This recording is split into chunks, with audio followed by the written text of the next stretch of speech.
So do you really think he's into me?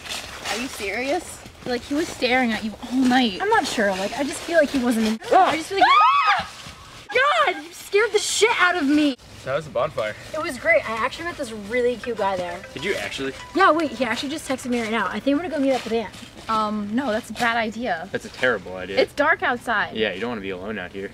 Whatever. I want to see him. No. So the moral of the story is, campus safety is a big deal. Always pay attention to your surroundings and always be in control, because we don't want you to be the next victim.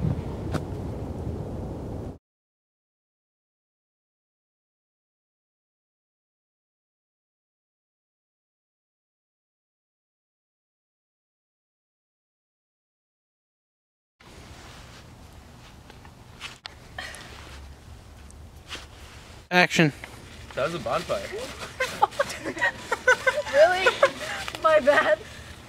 Wait. There was a rock. There was a rock. Let's try that again.